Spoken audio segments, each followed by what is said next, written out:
Let's make a quick patchwork drawstring bag together. This one is a really beginner-friendly, easy project that you can complete when you need a last-minute gift.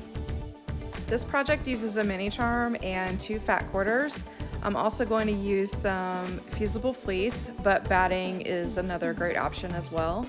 In the caption of the video below, you can find a link to download a printable version of the pattern so that you can use it as a reference, but I'm going to talk you through here as well.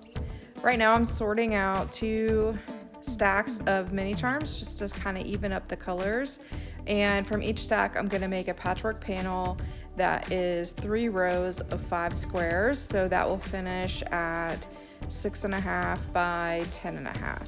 So I'm just gonna play around here and choose some different prints and try to mix up the colors a little bit, and then once I'm happy with it, I'm gonna sew it together.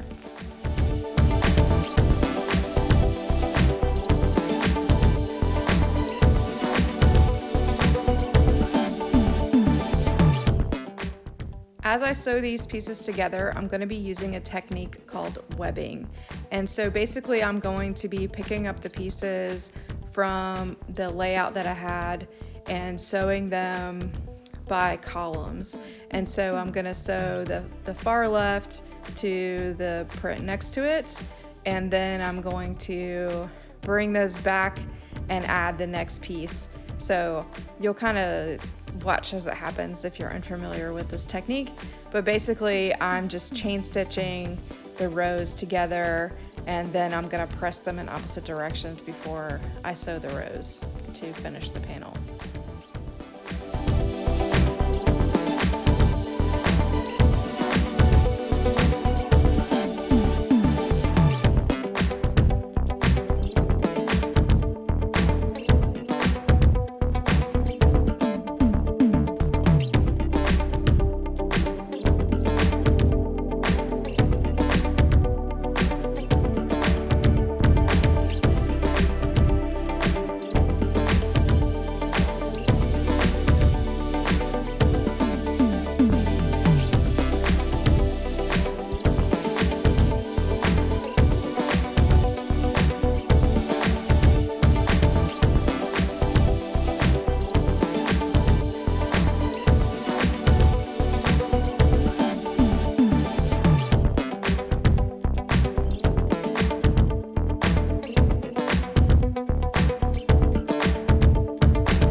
So I just added that far right column, and you can see that the whole panel is all hooked together from the chain stitching. So I've got these pressed in opposite directions, and I'm just gonna nest those seams and sew the 3 rows together to complete the panel.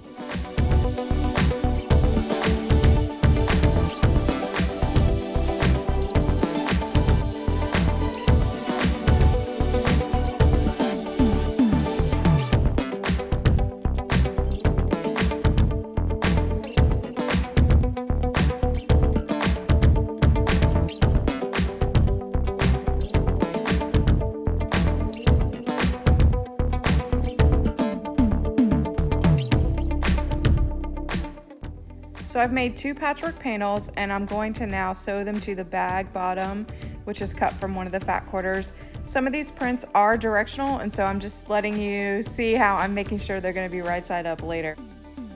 For the casing, we're going to fold the ends under about 1/2 inch and then fold them again, and we'll do that on all short ends of each of those 2 pieces. And so I'm going to sew those to just secure that fold, and that way they'll have a nice clean edge at the end of the casing loops.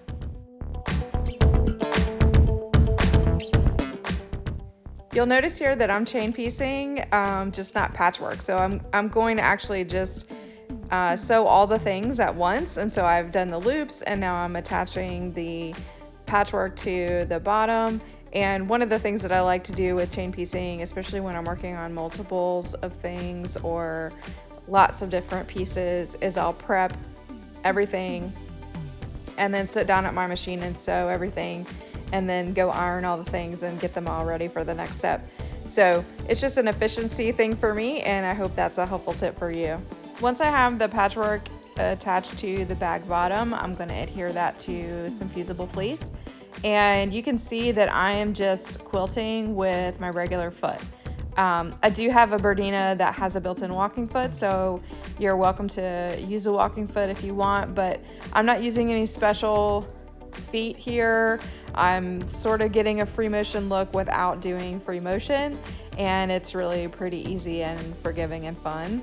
You're going to trim that to 10.5 by 20.5, and then you're going to fold your casing loops hot dog style with the raw edges aligned to the top of the patchwork at each end. We're going to just secure those in place by basting them about 1/8 of an inch from the edge to keep them secure, and then we're going to get ready to attach the lining.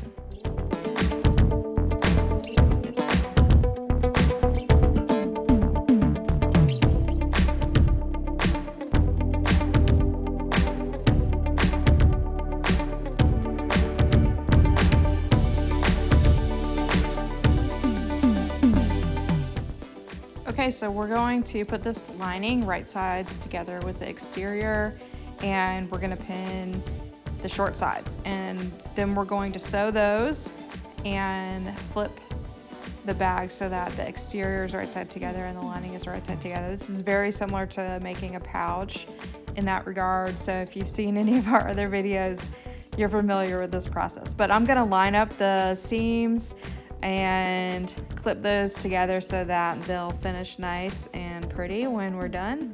And you're just gonna sew the length of each edge, but you're gonna leave like a 3 or 4 inch hole in the side of the lining so we can turn it later.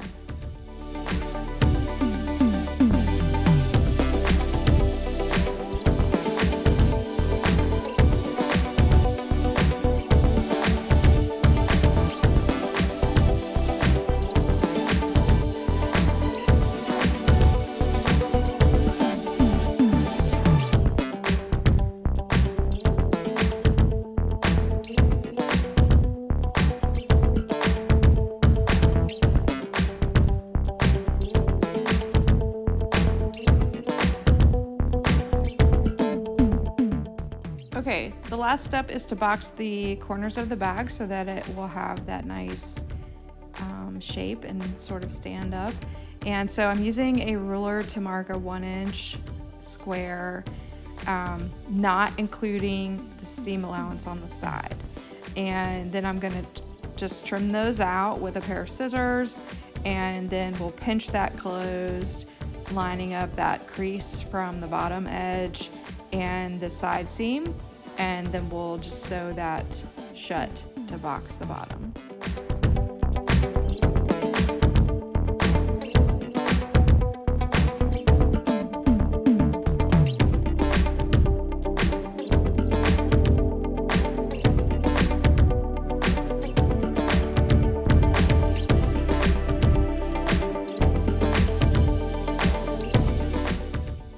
When you are sewing these corners closed, you want to make sure that you're back stitching at the beginning and end of those seams. That way the bag isn't going to pop open later, because that would be sad. Then you're going to gently pull the bag through the hole in the lining so that you can turn it right sides out. And we're going to then just kind of finger press everything in place. And then we're going to find the hole in the lining and close it up.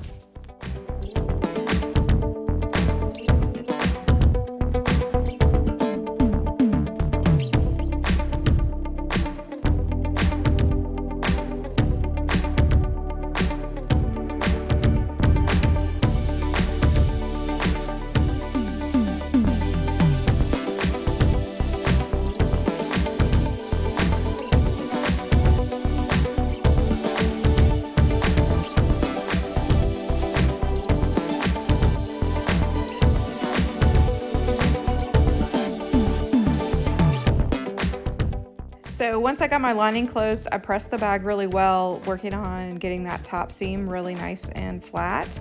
And now I'm gonna top stitch around the top edge of the bag. So I just removed the table portion of my sewing machine so that I can get at this a little bit easier. And I'm just using a 1/4 inch seam allowance here and just top stitching around that top edge to keep all the layers nice and neat.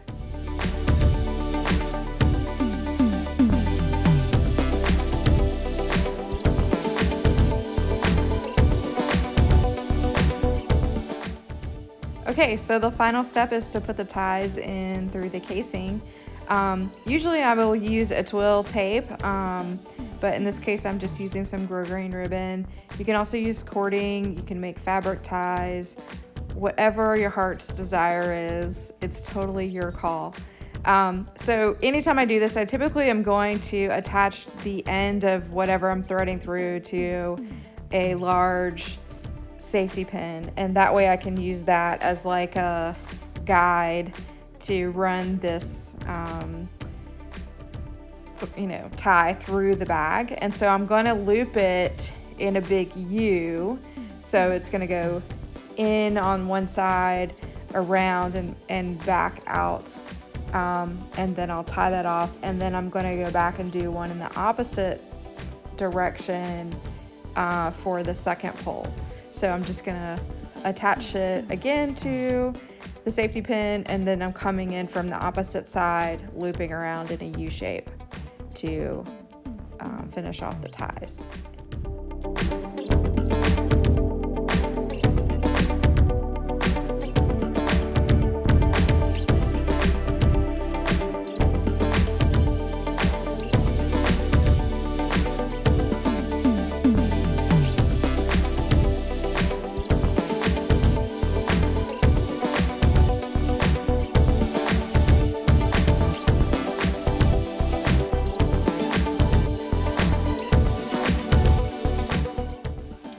And then that's it, you're all done. You're ready to gift it or use it however you choose. This is such a really fun, quick and easy project.